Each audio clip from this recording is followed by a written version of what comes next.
Olá pessoal, tudo bem? Vamos a mais um Radar Rural aqui na Rede Previdência. O tema de hoje é o seguinte: o que é melhor para o trabalhador rural? O processo administrativo ou o processo judicial? Mas antes da gente responder essa pergunta, eu peço a vocês que se inscrevam no canal, ativem aí o sininho, compartilhe esse vídeo com os amigos, manda aí no seu WhatsApp, no seu Facebook, o link para compartilhar o vídeo. Também não esqueçam de deixar suas perguntas, seus comentários, tá? E entre aí numa interação com a gente aqui da Rede Previdência, tirando aí as suas dúvidas, deixando as perguntas aqui embaixo no vídeo. Gente, o que é melhor? O processo administrativo ou o processo judicial para o trabalhador rural? Bom, essa pergunta não é tão fácil assim de responder, porque depende do caso concreto que você está trabalhando.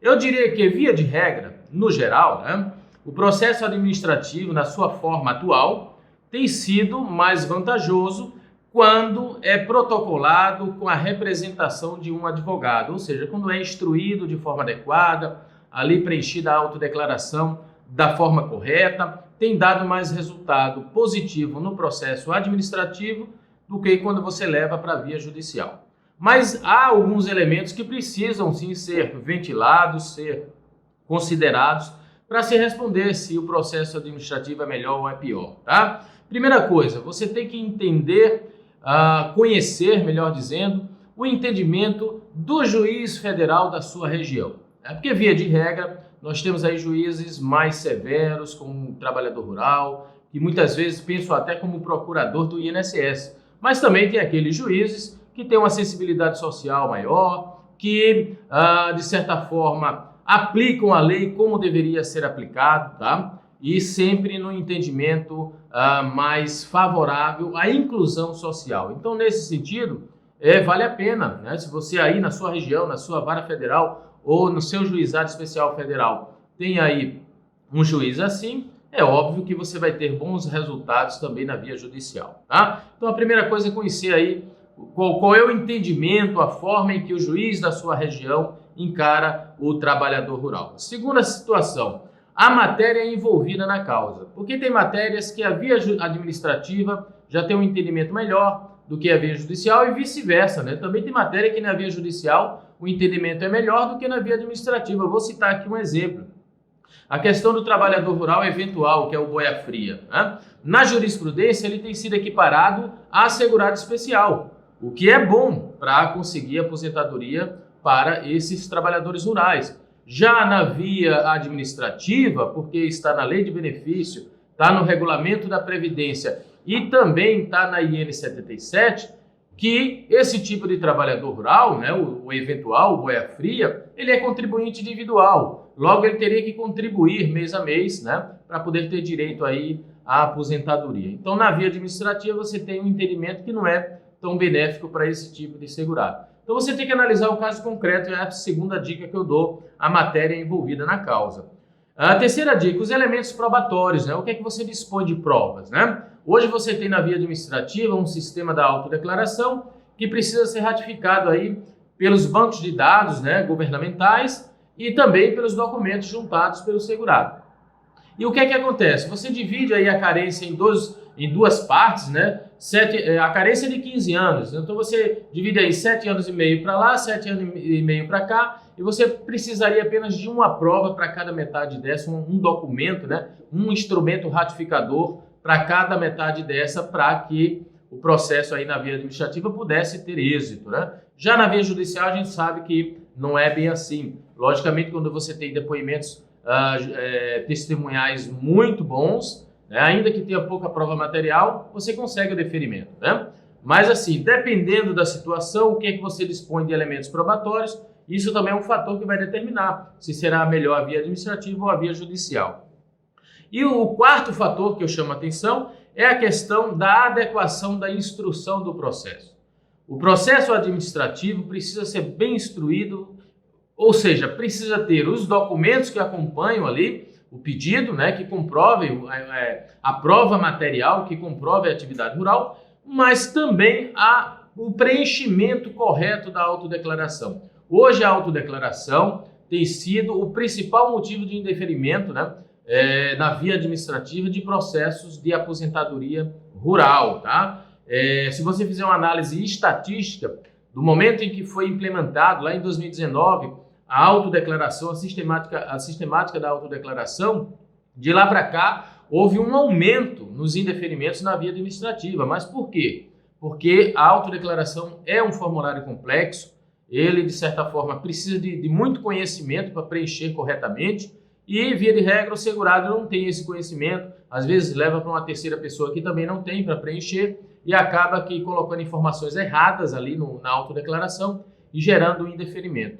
A autodeclaração tem sido, sim, o principal ponto de indeferimento, né, o principal motivo de indeferimento na via administrativa dos pedidos de aposentadoria rural, ok? Então, a instrução é fundamental. Se o processo é bem instruído na via administrativa, com documentação suficiente e com o preenchimento adequado da autodeclaração, é óbvio que você vai ter aí um êxito muito maior na via administrativa do que na via judicial, que tem sido mais severa nesse sentido. Então, o que é que eu respondendo a pergunta, finalmente? É melhor o processo administrativo ou judicial? Depende, né? Depende. Vai depender desses elementos aqui que eu falei para vocês, sobretudo a adequada instrução, né? E o preenchimento adequado da autodeclaração. Então, o que eu recomendo é que os segurados, obviamente, procurem especialistas da área para fazer esse pedido, né? Para que haja aí um deferimento maior, uma probabilidade de deferimento maior. E esse profissional da área é o advogado previdenciarista, ok? Para a gente continuar nessa discussão ainda, eu vou trazer aqui, no meu entendimento, pontos que eu entendo que o processo administrativo, de fato, traz alguns facilitadores, né? Primeiro, o servidor está vinculado à norma. Não lhe é permitida aí algumas interpretações muito subjetivas. A gente sabe que o juiz ele tem um campo maior de interpretação. E a gente vê uma subjetividade muito grande no âmbito do processo judicial. Já o servidor não, ele está ali adstrito à norma, ele tem que seguir a norma, então isso é um ponto favorável, porque a norma, via de regra, é favorável para os segurados trabalhadores rurais, sobretudo segurado especial. Segundo, na hierarquia das normas, o servidor ele vai observar aquela que está mais próxima dele, que é a IN 77, né? Que ele se vincula diretamente ali pelo próprio exercício da sua atividade de servidor público.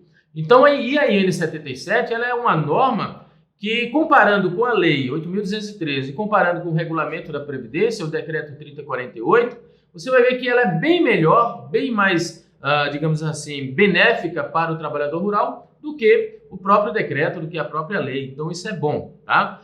Outro ponto, o Ofício Circular 46, ele diminuiu, né, aquela rigidez do sistema probatório anterior, antes de 2019, antes da autodeclaração. E hoje há um sistema probatório mais equilibrado, né? Um sistema probatório, de certa forma, mais fácil de atender do que o sistema anterior. E hoje você tem ali o período de carência, que é de 15 anos para o segurado trabalhador rural, e você vai ter 7 anos e meio para trás, 7 anos e meio para frente, você divide os 15 anos na metade, ali no meio, e cada 7 anos e meio desse, pelo Ofício Circular 46, você precisaria apenas de um início de prova material para cada um deles, via de regra, se não houve aí interrupção, né, da atividade rural. Porque se tiver ocorrido interrupções da atividade rural, para cada volta à atividade rural precisa, obviamente, de mais uma prova material, mais um instrumento ratificador. Mas, via de regra, é um instrumento ratificador para os primeiros 7 anos e meio e um instrumento ratificador para os segundos 7 anos e meio, dividindo aí meio a meio esse tempo de carência, tá? Então, esse sistema, né, facilitou bastante. E onde é que você vai ter o amparo para saber quais são os instrumentos ratificadores que você pode juntar no processo rural? O próprio Ofício Circular 46 diz expressamente que os documentos que estão elencados lá no artigo 106 da Lei de Benefício e aqueles que estão lá no artigo 47 e 54 da IN 77, esses 3 dispositivos trazem lá um rol, né, de documentos que podem servir aí de instrumento ratificador, e é um rol bastante amplo. E digo mais, não é um rol taxativo, é um rol exemplificativo, de forma que ainda que não esteja ali naquele rol, mas se for um documento importante que comprove a atividade rural, vai servir sim de instrumento ratificador. E outro facilitador é que o servidor pelo ofício circular 46, ele primeiro tem que consultar os bancos de dados governamentais, ou seja, o primeiro instrumento ratificador do tempo rural que o servidor precisa consultar antes de decidir são os bancos de dados governamentais. Se ele entender que aquilo ali já é suficiente, sequer ele vai exigir a juntada de documentos. Claro que quando você vai realizar o pedido administrativo, junto com o requerimento, você já junta, né, as provas materiais, tá? Não espera o servidor exigir isso, tá? Mas em tese o ofício circular diz que o servidor só vai exigir se por acaso os instrumentos ratificadores consubstanciados ali nos bancos de dados governamentais não forem suficientes, né? Então, essa sistemática nova do ofício circular 46, sistemática probatória, tem sido mais favorável do que aquela antiga, né,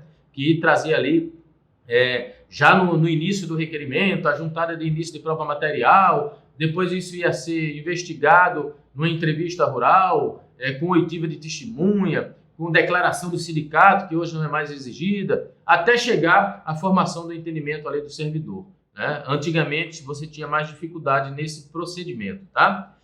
Outro ponto importante, a jurisprudência administrativa do CRPS, que é o Conselho de Recursos da Previdência Social, ela tem sido menos restritiva do que a jurisprudência do próprio Poder Judiciário, tá? A jurisprudência administrativa para o segurado especial, sobretudo, para os demais trabalhadores rurais também, mas para o segurado especial, sobretudo, é menos restritiva e isso é um ponto positivo também na via administrativa.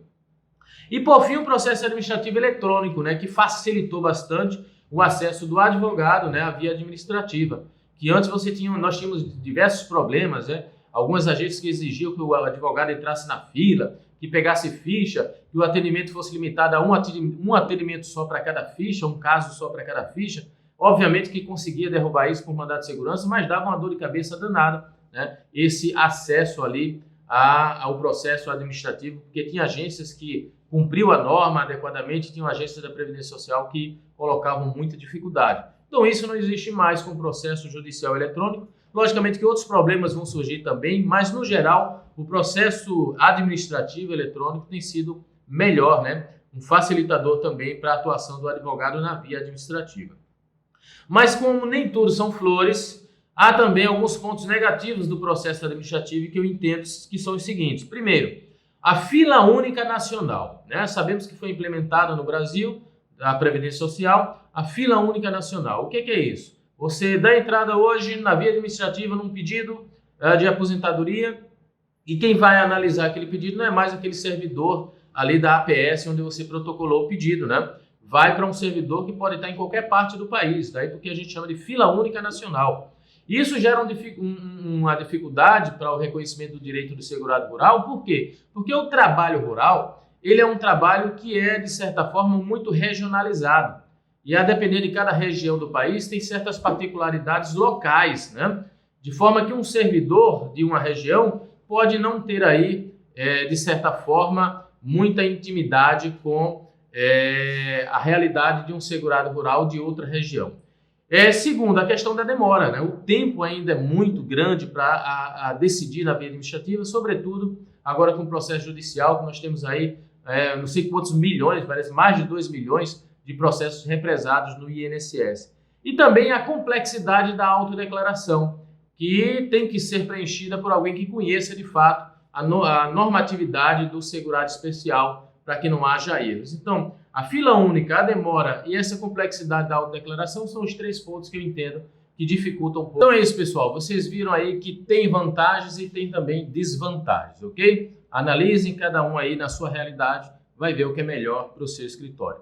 Mas, repito, na minha opinião, na minha experiência, regra geral, se for bem instruído e a autodeclaração aí preenchida de forma correta, o processo administrativo tem sido uma via que tem tido mais resultado positivo do que o processo judicial em matéria de trabalhadores rurais. Ok? Ficamos por aqui. Não esqueçam de se inscrever no canal, ativar o sininho, compartilhar este vídeo com os amigos e também deixar aí o seu recadinho, a sua pergunta, a sua dúvida que a gente vai responder. Ok? Até lá e até a próxima. Tchau, tchau.